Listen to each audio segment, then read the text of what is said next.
In this lesson on preferences, we'll build on the information in the previous lesson on app settings. Let me show you the documentation on different types of preferences on the developer's website. First, search on Android.preference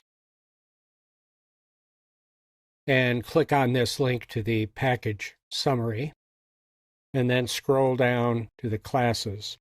And here we see links for checkbox preference, dialog preference, etc. Let's click on checkbox preference. And here we find a description of the XML attributes possible, including attributes inherited from the preference class. So the set of possibilities for preference settings is pretty large. I think the best approach for learning all of these is for you to be driven by the apps you'll be developing and research the preferences as you need them. In the meantime, you can scan through the developer's website preference pages I've pointed out. You can also use the Preference API demos to see more of preferences in action. In our worksheet, we can see we have 9 preference demos without any secondary or tertiary groupings. And let's check out what the demos can do. So here's the preferences demos, and we'll go through them. Preferences from XML demonstrate displaying preference values stored as XML values. Launching preferences demonstrates launching the display of preferences as the result of a button click.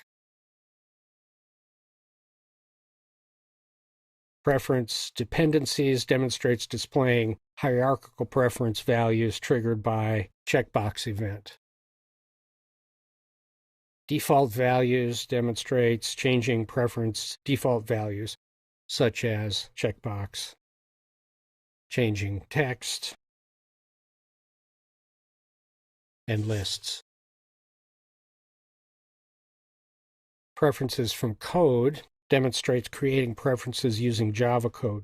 And note that using a field such as text, you can store values that'll be retained across uses of the app. And this is how preferences become a storage option. You wouldn't want to use this for large amounts of data, but it's a great option for retaining small chunks of data. So, for example, you could have code that stores data in a text field, say my data or iMyData.